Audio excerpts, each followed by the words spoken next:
Well, my purpose today is to give you an update on what I have been doing. In the past couple of weeks, I've been watching a lot of YouTube videos on animal communication. And in fact, I tried it with my own cat, Apollo, and with mixed results on it, I must add. But extremely interesting.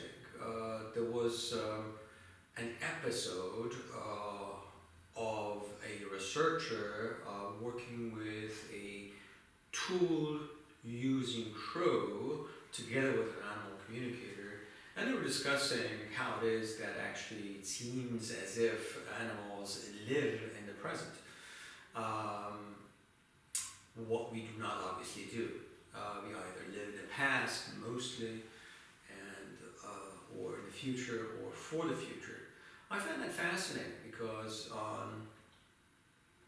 I believe that as the animal, in this case the bird, was adapting a piece of twig or a twig to get a seed out of crevices, it was not really thinking about the future. It was not thinking about the past. It was not thinking about what to do with it afterwards.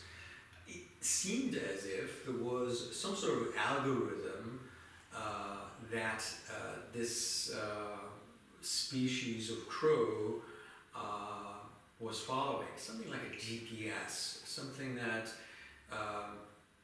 allows you to concentrate on a particular task at the moment and for the moment and bring it to a satisfactory conclusion. Now, in between, there are obviously lots of frames of the present, I would say, because you start the task, you adapt the twig to the task at hand, and you move on to achieve the desired task, namely desired outcome, namely to get a seed out of some crevices. Now, these different frames I would call the extended present. I believe it's possible to speak of an extended present as opposed to a future or a past.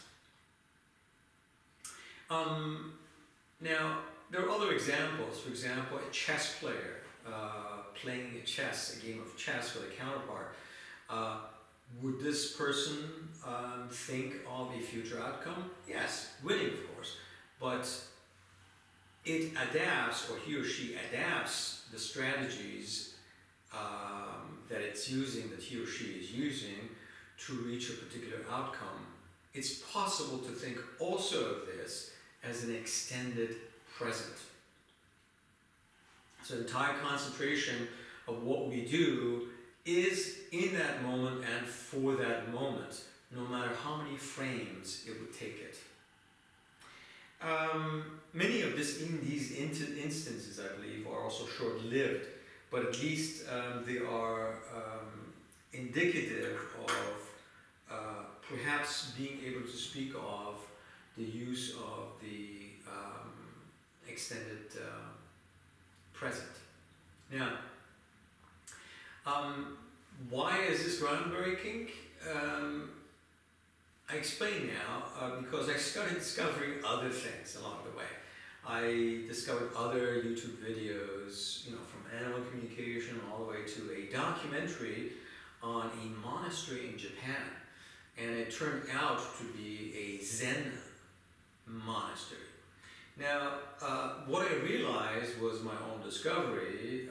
To my dismay, it turned out that Zen Buddhism, or Zen, the school of Zen, has been practicing this for thousands of years. Now, on the one hand, it was a good thing because I thought I'd achieved instant enlightenment, as Zen Buddhism says, or Zen says it's possible, because I moved from animal communication all the way to Zen Buddhism with the idea of present or extended present. Now, Zen Buddhism's goal also is achieving a state of presence in order to experience the world more fully, experience other persons more fully, experience the environment better, experience other animals and others in a much more deeper way. Because on the one hand, you are totally in the present moment, and on the other hand, since you are in the present moment, you're able to take your environment, you're able to take in your environment in a much more intensive way, which I think is a good thing, because the kind of world or the kind of life we lead today is very often moving from point A to point B, from point B to point C, and from point C back to point A, and on, a rat race. We run after our monthly paychecks, and of course, the coarse realities of course physical existence make us do the things we do. But in the meantime, there is an intrinsic value, obviously, I think, to the fact that it's possible to experience the present moment much more fuller and fully, and be able to experience the world and people around us in a much more aware way than we have ever done before.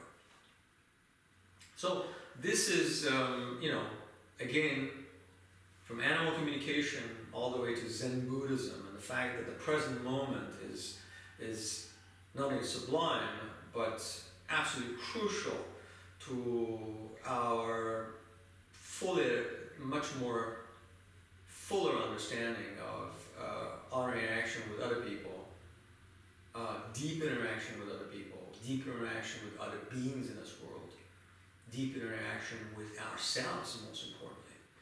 And since apparently this works for everyone differently, it is interesting to see how this develops, and I'm looking forward to that. So that's my latest discoveries, and I hope to be able to report on this some more real soon.